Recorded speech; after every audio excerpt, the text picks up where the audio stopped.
Today we'll talk about study in New Zealand. A lot of students who wanted to pursue their career in New Zealand, they have few of the questions which they always wanted to address. Study visa is a very simple, there's nothing much about it. There are four basic requirements which we need to understand it always. The number one requirement is IELTS, that has been basically assessing your language.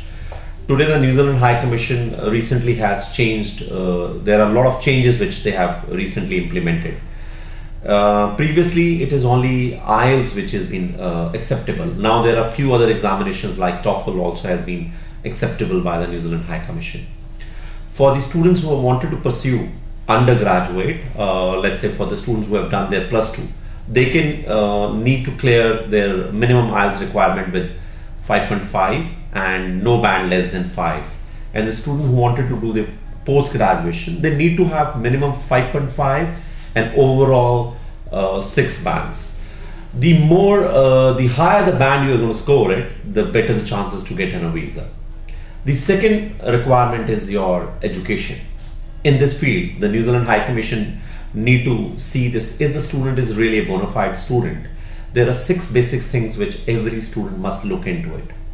The number one is the percentage. Number 2 is we looking forward to have the board, from which board they are pass out their senior secondary or their university level. Number 3 is what is the do they have a gap here? What kind of stream they have opted at? What kind of career they are like to choose about it? These are the few parameters which any High Commission is looking forward to see from any student. The number 3 requirement is the admission. Let's say if we talk about New Zealand, New Zealand is being divided into 2 parts. One part is Northern Ireland, other part is Southern Ireland. Very beautiful country to visit across. In Northern Ireland, we have a few of the good cities, which is like the capital city is also been located like Wellington. The financial capital city of the New Zealand is Auckland, which is also been located in northern part of the New Zealand. There are other cities, smaller cities like Hamilton, Rotorua, Napier. These all are being located out there. In the southern part, which has been very beautiful, untouched sceneries like cities like Invercargill, Queenstown, Christchurch are being all there. So first of all, the student need to decide in which city the student need to go and study.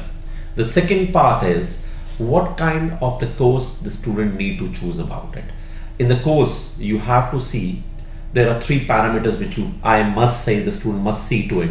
The first is the relevancy. What kind of course he is being choosing up. Let's say for example, if you have done commerce, you can do commerce, you can do law, you can do business, but you can't go and do in hospitality management or nursing. That is not invalid. So you need to understand, you have to have a relevancy of a course, background of the course, and what kind of course which can give you a future perspective. So New Zealand High Commission is specifically looking after all these things. Then depends on the city you have been shortlisted, the course you have been shortlisted. Then after looking all this thing, you have to choose the polytechnic or a private college or a university, whatever is your choice of colleges.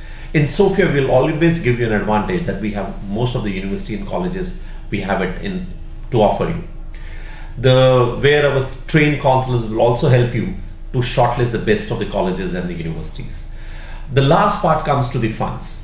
New Zealand government gives you students a very easy option. The students who have the good financially background, they don't need to worry about how old the funds are, because there is an option called FTS, that is called Fund Transfer Scheme, where the student can opt in, and after getting his pre-approval visa, the student can transfer the fees, the 1-year fees the student need to transfer, and minimum $15,000 in his account, where he can get a monthly, which has been equally been divided. This $15,000 are equally been divided, and the student can get around $1,200 in a month approximately. Other option is if the student doesn't want to transfer his funds, the student can actually need to show minimum 6 months old funds or need to have some loan about it. So if the student has some these all facilities with himself, then there's no need to actually transfer 15,000 New Zealand dollars. The last but not the least, where a lot of students are very keen that what are my approximately cost of total expenses. which I would say lot of students want to know what are the embassy fee, what other expenses are being occurring. I would say New Zealand will cost undergraduate student approximately 11 to 12 lakhs, or a post-graduation student it will cost you around 12 to 14 lakh rupees. So which is approximately not much comparative to any Indian colleges or universities if we talk about it. The last not the least, a lot of students wanted to go and says, do we get any visa extension there if we wanted to go and study, or we want to work, or we wanted to have what are the PR options? Right now what I can suggest students are that as far as the work visa is being concerned, all the students are eligible if they have completed their studies in well time and there is no criminal case against them.